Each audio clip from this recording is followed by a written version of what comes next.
Nobody drinks tap water anymore, and for good reason. It's gross. My curiosity has gotten the best of me, so let's do a deep dive on what's in it and why it tastes the way it does. Let's start with chlorine.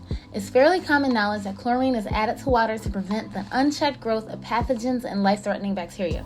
In fact, without said chlorine, water can be very deadly. For decades, water has caused more death than war and natural disasters. So the chlorine sounds like a much-needed ingredient. So now let's talk about lead. Sometimes you can taste the hint of metal in your tap water. That's the lead, and we need a little history for context. The first water pipes in America were made out of hollowed out trees in the 1600s by early settlers in Boston.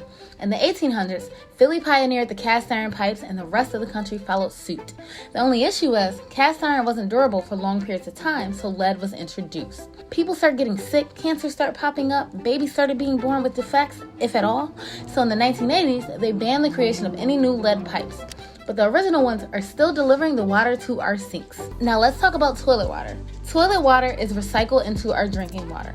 There are some hormones, pharmaceuticals, illegal substances, birth control, or anything else excreted from millions of Americans also recycled into our water. And let's talk about forever chemicals. When Teflon was accidentally created in 1938, it slowly began to pop up everywhere, in every household on their nonsticks, and every hospital on their medical devices, in performance clothing and architecture.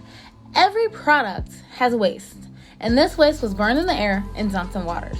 So there are forever chemicals that do not break down in time in the tap water. This probably adds to the thickness of the tap water. Now that we know why water tastes the way it does and what's in it, what's the alternative? Most would say bottled water sans plastic because plastic is bad for the environment and also our hormone and our health.